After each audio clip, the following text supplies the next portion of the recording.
கண்ணன் கார்த்திக் என்ற சமூக சமத்துவ கூட்டமைப்பின் ஒருங்கிணைப்பாளர்கள், சமத்துவ போராளிகள், சாதி ஆதிக்கத்தை ஒழிப்பதற்காக தங்களுடைய வாழ்க்கையை ஒப்படைத்த இருபெரும் போராளிகளை படுகொலை செய்ததை கண்டித்தும்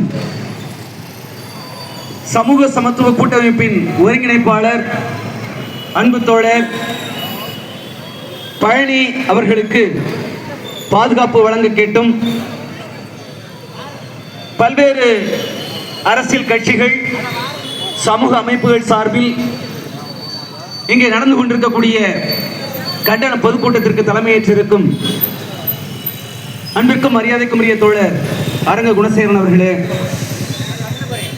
இந்த கண்டன பொதுக்கூட்டத்திலே கலந்து கொண்டு தங்களுடைய கண்டனத்தை பதிவு செய்வதற்காக வருகை தந்திருக்கக்கூடிய பல்வேறு அமைப்பின் மாநில மாவட்ட தலைவர்களே, தங்களுடைய எதிர்ப்பை, உணர்வை, ஆதரவை, ஒருமைப்பாட்டை தெரிவிப்பதற்காக இங்கே குழுமி இருக்கக்கூடிய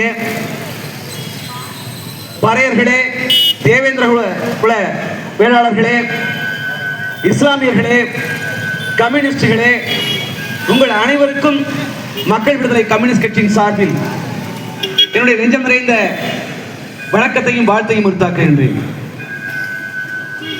நான் இங்கே சாதியை சொல்லி உங்களை அழைத்ததற்கு ஒரு நியாயமான சரியான காரணம் இருக்கின்றது என்று நான் நம்புகின்றேன்.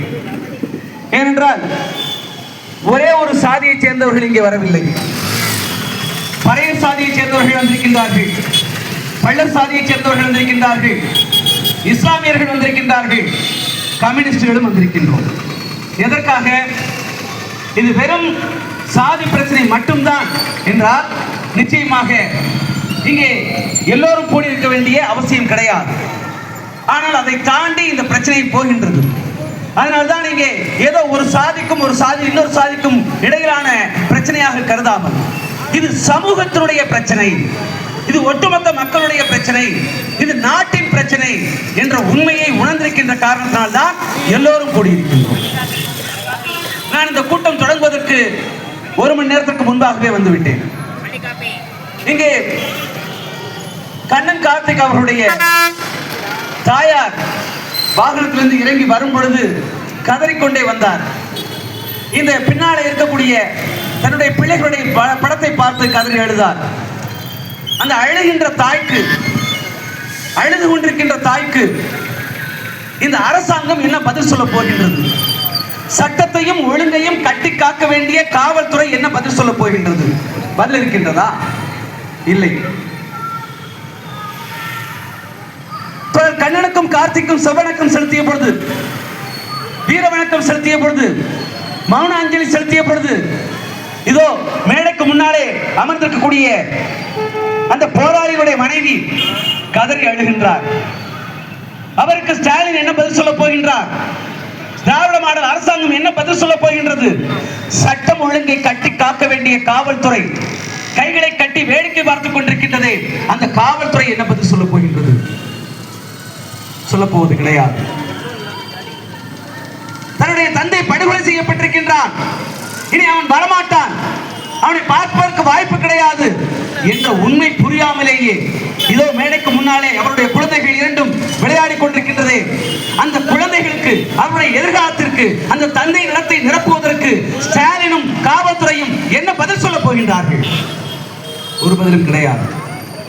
கொல்லப்பட்டது கண்ணன் கார்த்திக் மட்டுமல்ல, சாதி ஆதிக்கத்தை ஒழிப்பதற்காக, சாதியை, சமூக கட்டமைப்பை ஒழிப்பதற்காக, சரியாக சொல்ல போனால் ஒரு சமத்துவ சமூகத்தை படைக்க வேண்டும் என்பதற்காக சாதி தோன்றிய காலம் தொட்டு தொடர்ச்சியாக நம்முடைய முன்னோடிகள் போராடி கொண்டே இருந்திருக்கின்றார்கள். நாமும் போராடி கொண்டிருக்கின்றோம். இறுதி வரையிலே போராடுவதை தவிர நமக்கு விதி கிடையாது, வேறு வழி கிடையாது. போராடித்தான் ஆக வேண்டும். இன்னும் உயிர்ப்படை நடக்குமா? நடக்கும், நடக்கட்டும். ஆனால் சமத்துவ சமூகம் படைக்கப்படும் வரையிலே கண்ணனும் கார்த்திக்கும் எந்த லட்சியத்திற்காக தங்களுடைய வாழ்க்கையை ஒப்படைத்தார்களோ, உயிரை பறிகொடுத்தார்களோ, அந்த லட்சியத்தை அடைகின்ற வரையிலே நாம் தொடர்ந்து அழிக்கப்பட்டுக் கொண்டே இருப்போம், எழுந்து கொண்டே இருப்போம், அழிப்போம், ஒழிப்போம். அதிலே மாற்று கிடையாது. எத்தனை கண்ணன்கள் இருக்கின்றார்கள், பறையர் சமூகத்திலே எத்தனை கார்த்திகைகள் இருக்கின்றார்கள். எல்லா கண்ணன்களும் எல்லா கார்த்திகைகளும் கொல்லப்படவில்லை, படுகொலை செய்யப்படவில்லை. ஆக கண்ணனும் கார்த்திக்கும் இங்கே படுகொலை செய்யப்பட்டிருக்கின்றார்கள் ஆவுடையார் கோயிலில் என்று சொன்னால் அதற்கு பின்னாலே ஏதோ ஒரு காரணம் இருக்கின்றதா இல்லையா? அந்த காரணத்தை பலர் இன்று கொச்சைப்படுத்திக் கொண்டிருக்கின்றார்கள், பலர் அல்ல.